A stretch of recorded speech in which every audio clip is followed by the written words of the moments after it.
I too would like to acknowledge the traditional owners of the land on which we are gathered, and I pay my deepest respects to elders past and present. Dean of Law, Professor Vaughan, Pamela Tate KC, ladies and gentlemen, good evening. And to the prize recipients, woohoo, congratulations. And a big shout out to the people with you tonight, celebrating with you, your parents, friends, loved ones, educators, and future employers. As you celebrate your achievement, remember with humility to be grateful to those people who have collectively brought you here tonight. You owe them a debt you can never truly repay. Education is transformative. It changes lives.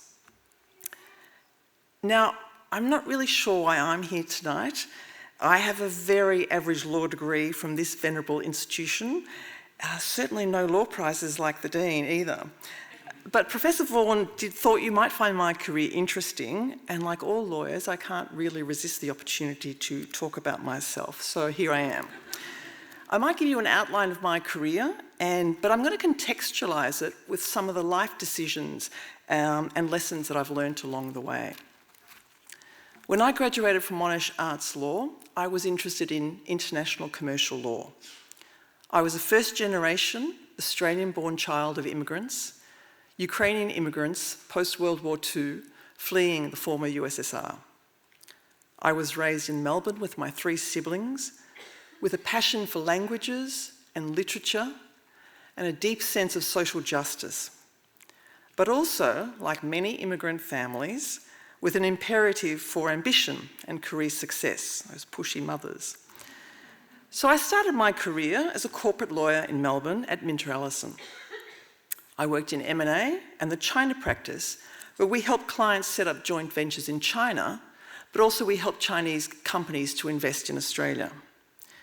But after 3 years in the Melbourne office, I really craved more international experience. So I wrote letters to a couple of New York and London firms.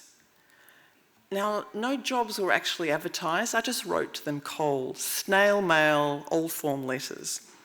And I remember hearing that a large proportion of jobs are not in fact advertised, but you have to create your own opportunities in your life. So I managed to get a job with Clifford Chance, a large banking and finance firm in London. They asked me to relocate to Moscow, which included a 3-month stint working on a gold mining joint venture in Kazakhstan, the old capital, Almaty, in 1995. And a lot of people ask me, what was Kazakhstan like in 1995? And if you've seen the Sacha Baron Cohen film, Borat, that's pretty much what it was like. But it was an amazing experience for a junior lawyer. Clifford Chance acted for US and European clients, investing in former Soviet state industries which were being privatised. But then I decided to return to Australia because my partner was based here. So cliched, I know, returning home for love. But I'm happy to say that we're still together now after meeting at Monash Law in 1986. So maybe it was the right decision. So work-wise, what was next for me? I knew I didn't want to work in a firm, and apologies to all the firms represented here tonight, and thank you for your support of the university. But I preferred the strategic business advisory role which lawyers often played with their clients. So back in Melbourne, I was keen on an in-house corporate counsel role, and I landed a job with Alcoa. Alcoa were mainly alumina and aluminium producer and bauxite miner with operations in Victoria, but principally in WA. After 12 months, Alcoa wanted me to relocate to Perth, but I wasn't keen to move again so quickly, so I got a job with Telstra in Melbourne. Over the next 10 years, I held various legal and commercial roles at Telstra, including working on the privatisation and the ASX listing. As in-house counsel, I maintained a corporate practicing certificate. My manager at the time, when I moved into commercial roles, said, "You don't need it anymore." Now, I had always identified myself as a lawyer, so I found it quite confronting, the idea of letting it go. But it was quite liberating, realising that there are more commercial roles out there available for me with my legal training. I then moved to Australia Post for a short-term contract, working on their corporate responsibility strategy.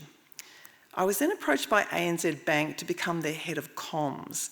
Now, I loved communications. It was fast-paced, creative, strategic, and really challenging. You're dealing with the media, with investors, with senior executives. It was fast-paced. It was very exciting, but it was exhausting as well. I was quite pooped, so I decided to take a bit of a break and have a rethink of what I really wanted to do.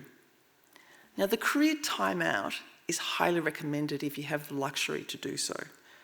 Don't just snowball into your career.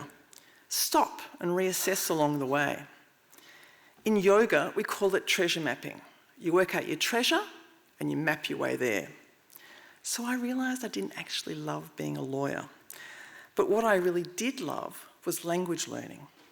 At school, I studied English, Ukrainian, German, and Chinese.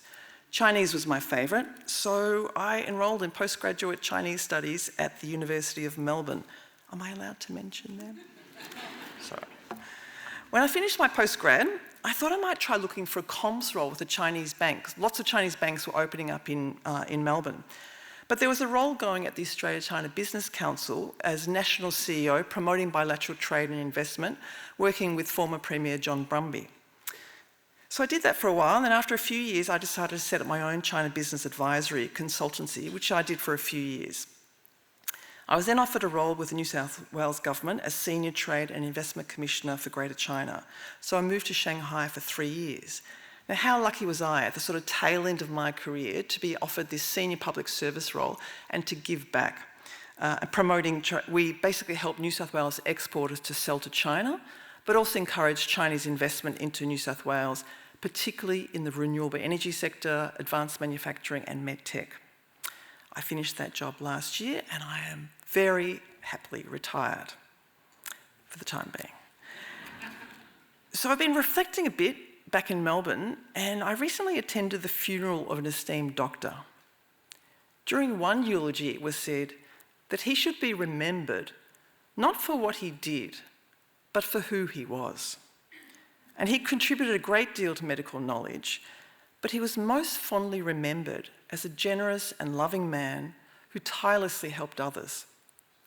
Now, it's not on my CV, but throughout my career, I have volunteered at community legal services. I've assisted refugees arriving in Australia and mentored young people from culturally diverse backgrounds. In fact, it's been the most rewarding aspect of my career. If you have the opportunity to give back, embrace it wholeheartedly. You're not defined by your work, your career highlights, or how much you earn. You are defined by your integrity and your humanity. And be authentic. Our profession is heavily influenced by stereotypical ideas of success and power. You don't have to be off the set of Suits, LA Law, or Get Away with Murder. Be you. Everyone else is already taken. And let others be themselves. After working in multiple international jurisdictions, I now never assume that the quiet Chinese woman at the end of the board table has nothing to say. And I certainly never presume the loud middle-aged man monopolising a meeting is the smartest person in the room. We are richer as a society if we respect and include diversity, diverse styles and diverse views. Now, I feel privileged to be back at Monash tonight. You're graduating from one of the leading universities in the world, and you should feel proud. I feel proud for you. But as you enter the workforce, you'll be entering a borderless, globalised digital economy. The things you learned here and your law prizes will be a great base, but they won't be enough. You'll need to constantly learn new skills within and beyond the legal profession. Things will change fast. The jobs which your children will have probably haven't even been invented yet. Now, there are strong preconceptions and expectations of what a legal career looks like, but they're only a fraction of the possibilities, your possibilities.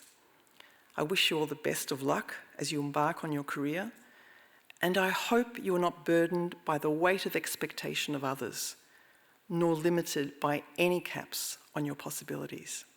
Thanks for listening.